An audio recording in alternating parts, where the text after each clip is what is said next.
La historia de un país es su identidad. Es todo lo que nos pasó como sociedad desde que nacimos hasta el presente. Y allí están registrados nuestros triunfos y derrotas, nuestras alegrías y tristezas, nuestras glorias y nuestras miserias. Como en un gran álbum familiar, allí nos enorgullecemos y nos avergonzamos de nuestro pasado. Pero nunca dejamos de tener en claro que se trata de nosotros.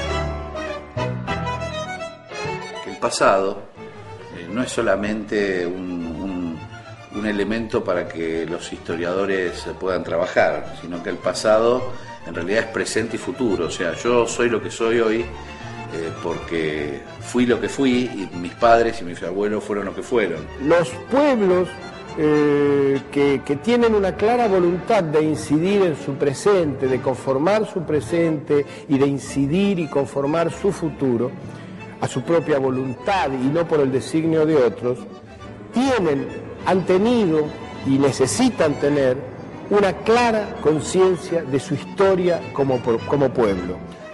Porque la historia es fundante. La historia funda un país. El pasado está presente en mí.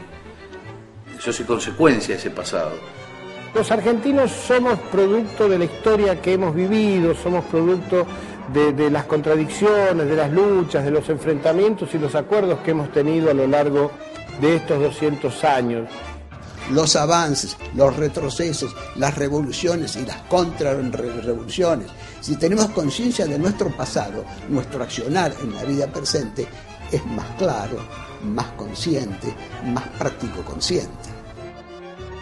Es como en la vida, si vos no comprendés bien tu pasado y no lo elaborás, mal podés construir tu futuro.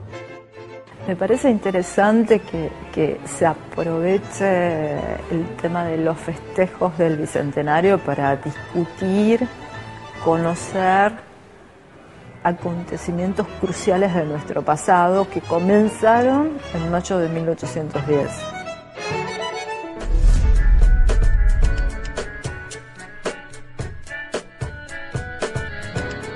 La revolución es un periodo, es una época que arranca desde 1806 con la quiebra del Estado virreinal a partir de las invasiones inglesas.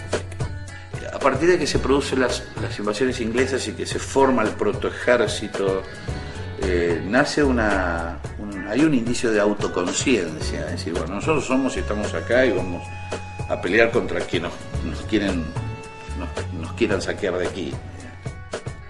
La gente se arma.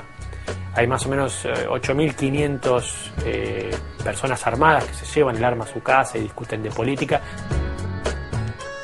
A partir del conocimiento de la crisis terminal de la monarquía española, que se produce en el año 1808, en este año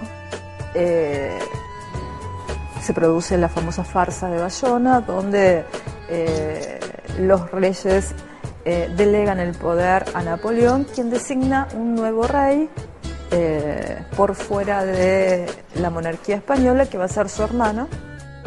El 18 de mayo llega efectivamente una noticia de la caída de la Junta de Sevilla y esto hace que circule en Buenos Aires entre los miembros de la élite local y comience a discutirse.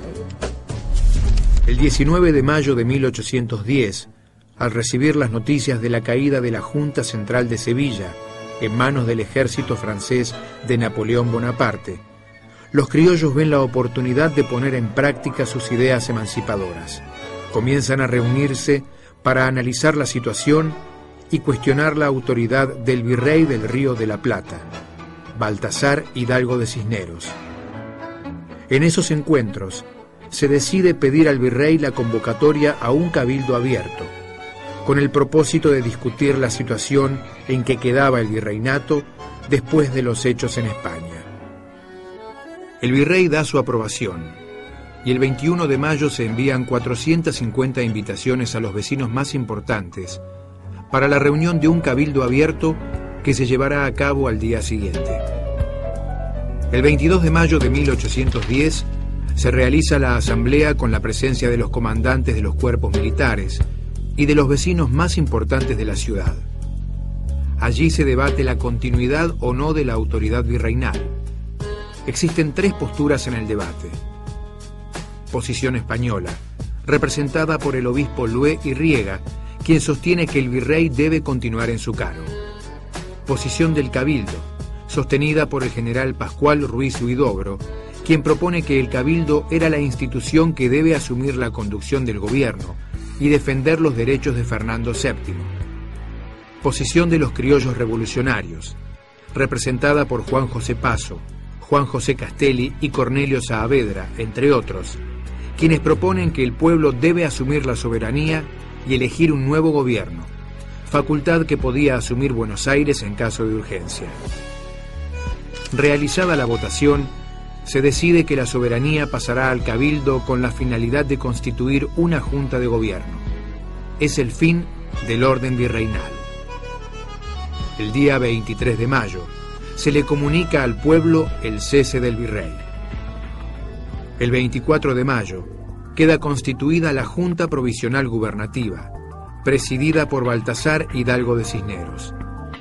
Pero cuando trasciende que el virrey sigue en el mando, burlando absolutamente la voluntad popular, provoca la reacción del pueblo y las milicias. Castelli y Saavedra renuncian a integrar la Junta y por la noche encabezan una delegación que se presenta en la residencia de Cisneros, informando el estado de agitación popular y sublevación de las tropas, logrando así la renuncia del virrey. La Junta queda disuelta y se convoca nuevamente al Cabildo para la mañana siguiente. Durante la mañana del 25 de mayo de 1810, reunidos en la Plaza Mayor, actual Plaza de Mayo, el pueblo de Buenos Aires finalmente impone su voluntad al Cabildo, creando la Junta Provisoria Gubernativa del Río de la Plata, integrada por Cornelio Saavedra, presidente, Juan José Castelli, Manuel Belgrano, Miguel de Ascuénaga, Manuel Alberti, Domingo Mateu, Juan Larrea, vocales, y Juan José Paso y Mariano Moreno, secretarios. Queda así formado el primer gobierno patrio. Lo que pasó es una revolución social. Ahí realmente habría que explicar qué es una revolución social. Una revolución social no es un cambio de gobierno ni un cambio de régimen político, es un cambio de las relaciones sociales de producción. Cambia la forma en la cual la sociedad se produce y se reproduce como tal. Con el cambio de dinastía borbónica introducido en la península a principios del siglo XVIII, un cambio del contrato entre América y España. Hasta ese momento, América era un reino más, era una parte más que componía la monarquía española. Yo me dediqué a estudiar los periódicos anteriores a la Revolución, donde ahí aparece, está delineado un programa, no de gobierno en el sentido más coyuntural, sino un programa a largo plazo sobre a dónde tiene que ir la sociedad rioplatense y la economía rioplatense. Pensaron cómo era su sociedad, cómo había que transformarla, se organizaron para transformarla, porque no es que transformaron, ahí también me parece que hay cosas que discutir, no es que hubo hombres, prohombres, digamos, iluminados que fueron y cambiaron, no, hubo una organización, que eso se hizo en medio de una organización con intervención de las masas. La fórmula única, definitiva, fundamental de nuestra existencia como pueblo libre es Mayo, progreso, democracia.